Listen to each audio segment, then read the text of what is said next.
Hi, this is Sadia Sami, and today I'll be presenting my weather bot. This project is built using Dialogflow with Node.js Webhook, where I have integrated OpenWeather APIs to handle both current weather predictions and forecast requests.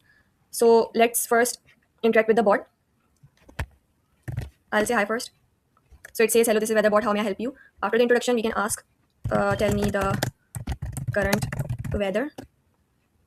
So we haven't provided the city, so it's asking for the city. Let's say Karachi. So it's giving us the current weather information for Karachi, that is the temperature, condition, humidity, wind speed, and visibility.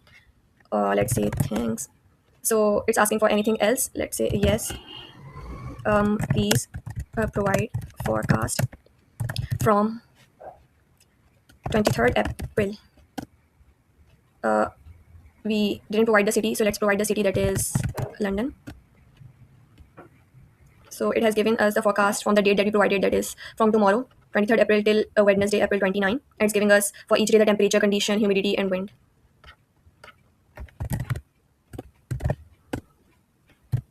Is there anything else I can help you with? Let's say no.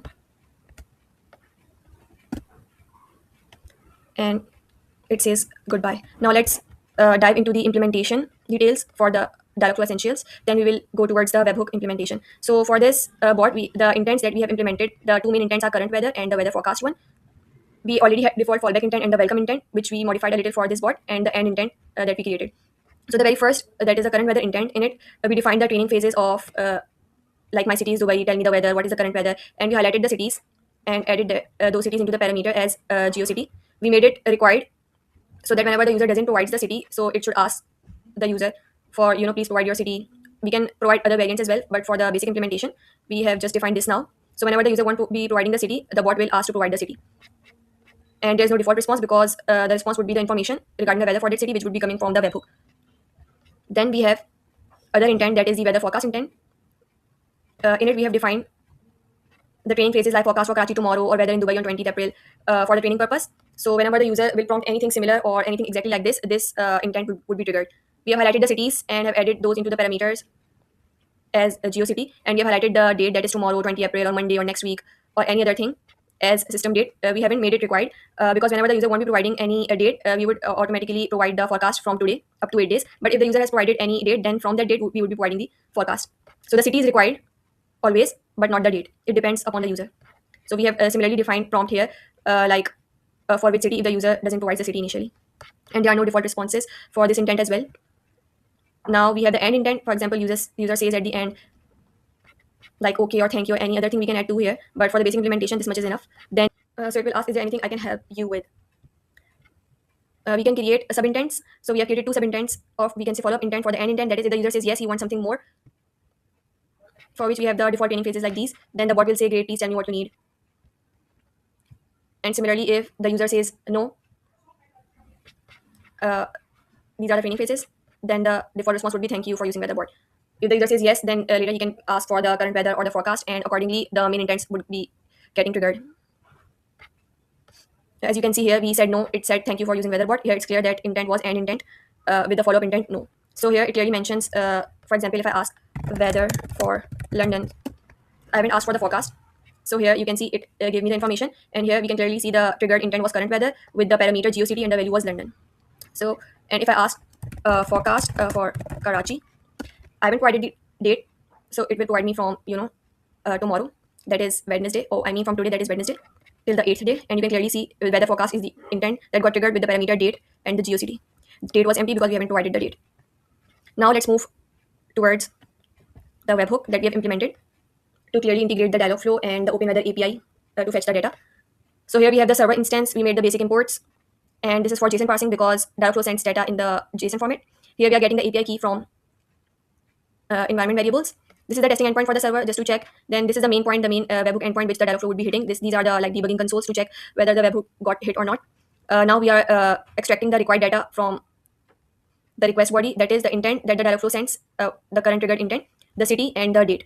Now, if the intent is current weather, then we'll be calling this current weather API from OpenWeather 2.5 because this API just returns the current weather and not the forecast. And now here we are formatting the data into the required format, that is the current weather in the city that was sent with temperature, condition, humidity, wind speed, and visibility, and then we are returning in a single message. And this API requires string value for the city. So as we got the city, we are directly providing that city into the URL. Also, Dialogflow doesn't properly render next line inside a single response. So I use multiple messages via fulfillment message parameter to ensure clean line by line formatting. Okay, so if the past intent is weather forecast, that is, if the user is asking for forecast, then we have to hit the forecast API, that is OpenWeather 3.01 call API, which requires longitude and latitude values for the city. So we can't just directly pass the city value here in the form of string. So to get the latitude and longitude values, we have the geo API from OpenWeather, where we have provided the city and got the values for longitude and latitude. After getting those values, we have passed these values for this one call API, which gives us the forecast as well as the current weather. And we didn't utilize this API for the current weather because it provides the forecast as well. So there would be much load. So for reducing the load and for efficiency and performance, we didn't utilize this one for the current weather logic. And we have excluded the minutely, hourly, and alerts parameters because we just want the daily forecast. Now the starting index would be 0 because this returns the daily data in the form of an array. So if the user hasn't provided the date, then we would be giving from the very first day, that is from today. But if the date is provided, then we are supposed to get the exact date and deliver the forecast from that date, from the data that we are getting from this API. So we got the user date and today's date. Then to prevent any issues regarding the conversions and one day of issues, we normalized both to local midnight. Then we are getting the different time, that is, we are subtracting the today's time with the time that user provided. And then since this gives the results in microseconds, or I think milliseconds, we are converting into the number of days by this. And also this conversion is required because the date that is provided by the Dialogflow is in timestamp format, so we are supposed to convert it. Now if the user provided date is not, it is not lying between these 8 days, it is supposed to be greater than today's date and less than the date that's appearing after 8 days, because API just provides 8-day forecast. We can't provide data farther than that. So we have in that condition we have sent the fulfillment text. Sorry, we cannot provide the forecast for the later days. Now here we are getting the data from the date. The start index is equals to the different days that we just got calculated, and the last would be adding 8 to that starting date. And for these days we will be adding keep on adding the data into our final message. So first we are printing the city, and then for each day we are getting a readable format for the date that the user understands clearly. And then we'll print for each day the date, the temperature, condition, humidity, and wind fields. And we'll keep on adding into the messages array, and then we will be returning the response fulfillment message back to the Dialogflow. Here we are doing the error handling and starting the server here. So all this conversion was required, this date conversion, to correctly get the starting date from which we are supposed to show the forecast data to the user. And it is supposed to lie between the 8-day forecast from now on, because the API doesn't provide forecast for the later days. It always provides bulk data from the current date up to 8 days. So yes, this was the entire webhook for the later days. It always provides bulk data from the current date up to 8 days. So yes, this was the entire webhook implementation. So that is all about this weather board. Thank you.